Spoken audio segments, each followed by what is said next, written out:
E aí, filhos do Pai, como é que vocês estão? Todos bem? Mandem notícias, o Pai está sempre com saudade. Reflexão de hoje, vamos lá? Gênesis capítulo 47.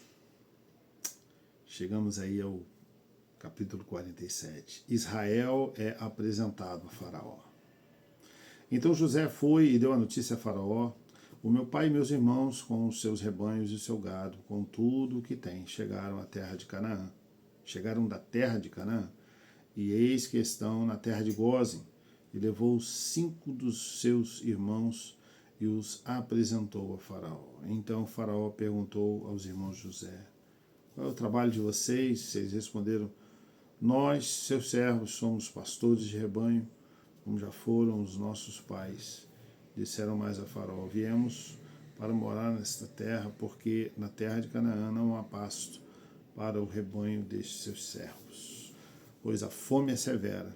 E agora pedimos que o Senhor permita que estes seus servos morem na terra de Gósen.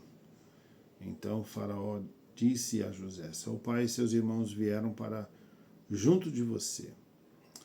A terra do Egito está à sua disposição.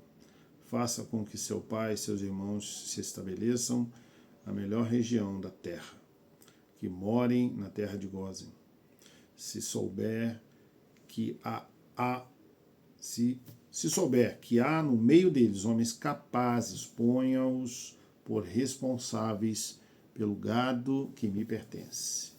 José levou Jacó, seu pai, e o apresentou a Faraó, e Jacó abençoou Faraó. Então o Faraó perguntou a Jacó quantos anos o Senhor já tem.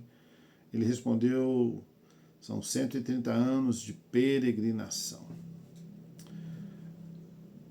A gente olha para esse texto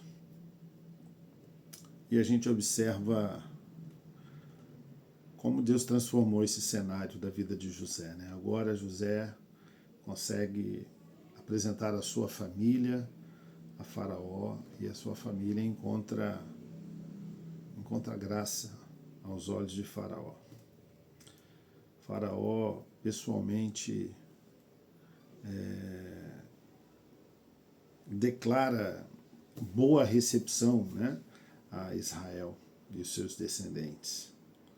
Em contrapartida, o texto vai dizer que Jacó também abençoou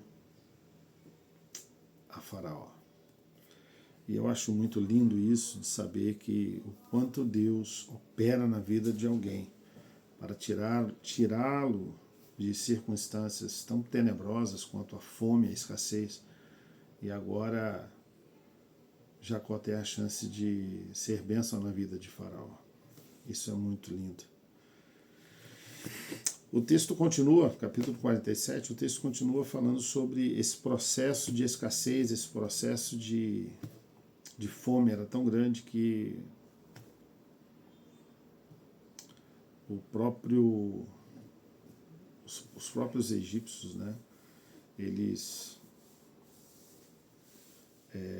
precisaram abrir mão de tudo aquilo que eles tinham para sobreviver. E o texto vai dizer que o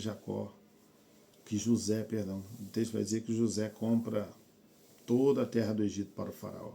O faraó então se torna dono de tudo e de todos. Tamanha era a fome daquele lugar.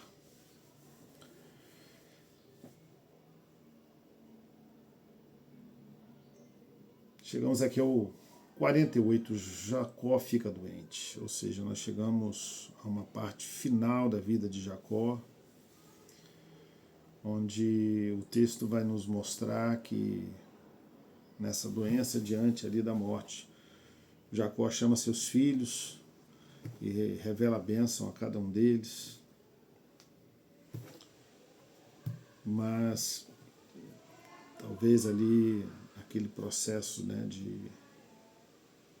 dos planos de Deus, Jacó vem, chama José e abençoa seus filhos. É interessante que o texto ainda vai falar que José cobra seu pai que abençoasse de forma correta, pois os filhos foram posicionados por José para que o mais velho ficasse debaixo da mão direita No entanto, o Senhor, o texto vai dizer que José, o texto vai dizer que Jacó, ele cruza os braços, colocando as mãos invertidas. José chama a atenção, mas Jacó diz: não, mas é dessa forma que vai acontecer, pois o menor crescerá e suplantará o maior em crescimento. Então a gente observa um Deus de fartura dentro daquilo que ele deseja. E assim funciona. E é uma benção. Filhos do Pai, eu abençoo vocês e peço a Deus que possa continuar derramando bênçãos sobre a vida de vocês. Em nome de Jesus. Amém.